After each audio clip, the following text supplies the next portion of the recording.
Hi friends, welcome to Tejas kitchen. ಇವತ್ತು ನಾವು ಮಾಡಿ ತೋರಿಸ್ತಾ ಇರೋದು ಗೌರಿ ಗಣೇಶ ಹಬ್ಬಕ್ಕೆ ಸ್ಪೆಷಲ್ ಕಡಲೆಬೇಳೆ ಪಾಯಸ. ತುಂಬ ಟೇಸ್ಟಿಯಾಗಿ ತುಂಬ ರುಚಿಯಾಗಿರುತ್ತೆ.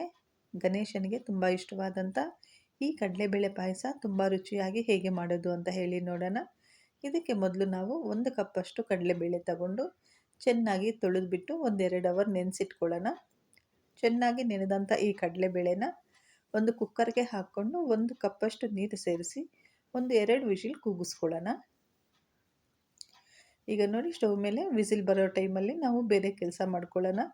ಒಂದು ಅರ್ಧ ಚಿಪ್ಪಷ್ಟು ಕೊಬ್ಬರಿ ತಗೊಂಡು ಹಸಿ ತೆಂಗಿನಕಾಯಿ ಸಣ್ಣಗೆ ಕಟ್ ಮಾಡಬೇಕು. ಸಣ್ಣಗೆ ಪೀಸಸ್ ಮಾಡ್ಕೊಳ್ಳಿ. ನೋಡಿ, ಈ ರೀತಿ ಸಣ್ಣಗೆ ಪೀಸಸ್ ಮಾಡಿಕೊಂಡು ಇಟ್ಕೊಳ್ಳೋಣ. ಅರ್ಧ ಚಿಪ್ಪು ಸಾಕು. ಈಗ ಬಾಣಲಿಗೆ 1-2 ಸ್ಪೂನಷ್ಟು ತುಪ್ಪ ಹಾಕ್ಕೊಳ್ಳಿ. ಈ ತುಪ್ಪ ಬಿಸಿ ಆದಮೇಲೆ ಇದಕ್ಕೆ ಸ್ವಲ್ಪ ಗೋಡಂಬಿ ಮತ್ತು ದ್ರಾಕ್ಷಿ ಹಾಕಿ ಚೆನ್ನಾಗಿ ಕೆಂಪಗೆ ಹುರಿದುಬಿಟ್ಟು ಪಕ್ಕಕ್ಕೆ ಎತ್ತಿಟ್ಕೋಬೇಕು.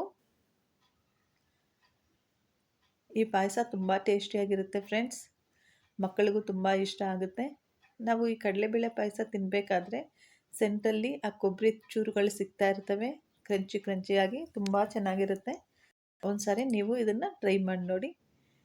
ಈಗ ನಾವು ಇದೇ ತುಪ್ಪಕ್ಕೆ ನಾವು ಕಟ್ ಮಾಡಿ ಇಟ್ಕೊಂಡಿರೋಂಥ ಕೊಬ್ಬರಿ ಪೀಸಸ್ನ ಹಾಕ್ಕೊಂಡು ಕೆಂಪಗೆ ಫ್ರೈ ಮಾಡ್ಕೋಬೇಕು. ಕೊಬ್ಬರಿ ಚೆನ್ನಾಗಿ ಕೆಂಪಗಾದಮೇಲೆ ಈಗ ಈ ಕೊಬ್ಬರಿನ ಕೂಡ ಎತ್ತಿ ಇನ್ನೊಂದು ಪ್ಲೇಟಲ್ಲಿ ಇಟ್ಕೊಳ್ಳೋಣ. ಈಗ ಇದೇ ತುಪ್ಪಕ್ಕೆ 1 ಕಪ್ಪಷ್ಟು ಶಾವಿಗೆ ಹಾಕ್ಕೊಳ್ಳೋಣ. ಇದನ್ನು ಕೂಡ ಚೆನ್ನಾಗಿ ಕೆಂಪಗೆ ಫ್ರೈ ಮಾಡ್ಕೊಳ್ಳೋಣ. ನೋಡಿ, ಶಾವಿಗೆ ಚೆನ್ನಾಗಿ ಕೆಂಪಗಾಗಿದೆ ಅಲ್ಲ. ಈಗ ಸ್ವಲ್ಪ ನೀರು ಹಾಕ್ಕೊಳ್ಳಿ. ಅರ್ಧದಿಂದ 1 ಕಪ್ಪಷ್ಟು ನೀರು ಸಾಕು. ಇದಕ್ಕೆ ಸೇರಿಸ್ಕೊಂಡು ಒಂದು ಸರಿ ಚೆನ್ನಾಗಿ ಮಿಕ್ಸ್ ಮಾಡ್ಕೊಳ್ಳಿ. ಈಗ ಇದು ಒಂದು ಸೈಡು ಕುದೀತಾ ಇರಲಿ. ನಾವು ಈ ಟೈಮಲ್ಲಿ ನಮ್ಮ ಕುಕ್ಕರು ತಣ್ಣಗಾಗಿದೆಯಾ ಅಂತ ನೋಡ್ಕೊಬರೋಣ. ನೋಡಿ, ಕುಕ್ಕರ್ ತಣ್ಣಗಾಗಿದೆ. ಕಡಲೆಬೇಳೆ ಚೆನ್ನಾಗಿ ಬೆಂದಿದೆ. ಈಗ ಕಡಲೆಬೇಳೆ ನೀರು ಸಮೇತ ಇದಕ್ಕೆ ಹಾಕ್ಕೊಬಿಡಿ. ಶಾವಿಗೆಗೆ ಚೆನ್ನಾಗಿ ಮಿಕ್ಸ್ ಮಾಡಿಕೊಂಡು ಶಾವಿಗೆ ಬೇಯೋವರೆಗೂ ಚೆನ್ನಾಗಿ ಬೇಯಿಸ್ಕೊಳ್ಳೋಣ. ನೋಡಿ, ಇವಾಗ ಶಾವಿಗೆ ಚೆನ್ನಾಗಿ ಬೇಯ್ತಾ ಇದೆ. ಶಾವಿಗೆ ಬೆಂದ ಮೇಲೆ ಇದಕ್ಕೆ 1.5 ಕಪ್ಪಷ್ಟು ಬೆಲ್ಲ ಹಾಕ್ಕೊಳ್ಳೋಣ. ಈ ಬೆಲ್ಲವನ್ನು ಕರಗೋವರೆಗೂ ಚೆನ್ನಾಗಿ ಬೇಯಿಸ್ಕೊಳ್ಳಿ.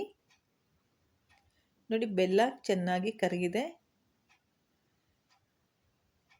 ಈಗ ನಾವು ತುಪ್ಪದಲ್ಲಿ ಹುರಿದಿಟ್ಕೊಂಡಿರುವಂಥ ಕೊಬ್ಬರಿ ಚೂರುಗಳನ್ನ ಹಾಕ್ಕೊಂಡು ಇದೇ ಬೆಲ್ಲ ನೀರಲ್ಲೇ ಸ್ವಲ್ಪ ಚೆನ್ನಾಗಿ ಬೇಯಬೇಕು. ಒಂದು ಸಾರಿ ಚೆನ್ನಾಗಿ ಮಿಕ್ಸ್ ಮಾಡ್ಕೊಳ್ಳೋಣ. ಇಲ್ಲಿ ಶಾವಿಗೆ ಬೆಂದಿದೆಯಾ ಅಂತ ನೋಡಿ 1-2 ನಿಮಿಷ ಬಿಟ್ಕೊಂಡು ಸ್ಟವ್ ಆಫ್ ಮಾಡಿ ಮುಚ್ಚಳ ಹಾಕ್ಬಿಡೋಣ. 1-2 ನಿಮಿಷ ಇದು ತಣ್ಣಗಾಗಲಿ. ನೋಡಿ, ಈಗ ಸ್ಟವ್ ಆಫ್ ಮಾಡಿ ಮುಚ್ಚಳ ಹಾಕ್ಬಿಡ್ತಾ ಇದ್ದೀನಿ. 2 ನಿಮಿಷ ಬಿಟ್ಕೊಂಡು ಚೆಕ್ ಮಾಡೋಣ. ಈಗ 2 ನಿಮಿಷ ಆಗಿದೆ. ಓಪನ್ ಮಾಡ್ಕೊಳ್ಳೋಣ. ಇಲ್ಲಿ ನಾವು ಬೆಲ್ಲ ಹಾಕಿದ್ವಲ್ಲ, ಅದಕ್ಕೇ 1-2 ನಿಮಿಷ ಆಫ್ ಮಾಡಿಕೊಂಡು ಈಗ ಇದಕ್ಕೆ 1ರಿಂದ 1.5 ಕಪ್ಪಷ್ಟು ಹಾಲು ಸೇರಿಸ್ಕೊಳ್ಳೋಣ. ನೋಡಿ, ಶಾವಿಗೆ ಕೂಡ ಫುಲ್ ಬೆಂದಿದೆ. ಎಲ್ಲನೂ ನೀಟಾಗಿ ಬೆಂದಿದ್ದಾವೆ. ಈಗ 1-2 ಕಪ್ಪಷ್ಟು ಇಲ್ಲಿ ನಾವು ಕಾಯಿಸಿ ತಣ್ಣಗೆ ಮಾಡಿರೋಂಥ ಹಾಲನ್ನು ಸೇರಿಸ್ಕೊಳ್ತಾ ಇದ್ದೀವಿ. ನಿಮಗೆ ನೋಡಿಕೊಂಡು ಎಷ್ಟು ಬೇಕೋ ಅಷ್ಟು ಹಾಲನ್ನು ಹಾಕ್ಕೊಳ್ಳಿ. ನಾನಿಲ್ಲಿ 1.5 ಕಪ್ಪಷ್ಟು ಹಾಲು ತಗೊಂಡಿದ್ದೇನೆ. ಈಗ ನಾವು ಹುರಿದಿಟ್ಕೊಂಡಿರೋವಂಥ ದ್ರಾಕ್ಷಿ ಗೋಡಂಬಿಗಳನ್ನ ಸೇರಿಸ್ಕೊಳ್ಳೋಣ ಮತ್ತು ಏಲಕ್ಕಿ ಪುಡಿ ಹಾಕ್ಕೊಂಡು 1-2 ನಿಮಿಷ ಚೆನ್ನಾಗಿ ಬಾಯ್ಲ್ ಮಾಡ್ಕೊಳ್ಳೋಣ. ತುಂಬ ಚೆನ್ನಾಗಿರುತ್ತೆ ಫ್ರೆಂಡ್ಸ್ ಈ ಪಾಯಸ. ನಿಮಗೆ ಇದು ಇಷ್ಟ ಆಗಿದ್ದರೆ ಒಂದು ಲೈಕ್ ಮಾಡಿ ಮತ್ತು ನಿಮಗೆ ಹೇಗೆ ಬಂತು ಅಂತ ತಿಳಿಸ್ಕೊಡಿ. ನಮ್ಮ ಚಾನಲ್ನ ಸಬ್ಸ್ಕ್ರೈಬ್ ಮಾಡ್ಕೊಳ್ಳಿ. ನೋಡಿ, 1-2 ನಿಮಿಷ ಬೆಂದಿದ ತಕ್ಷಣ ಸ್ಟವ್ ಆಫ್ ಮಾಡಿಬಿಡಿ, ಮುಚ್ಚಳ ಹಾಕಿಬಿಡಿ.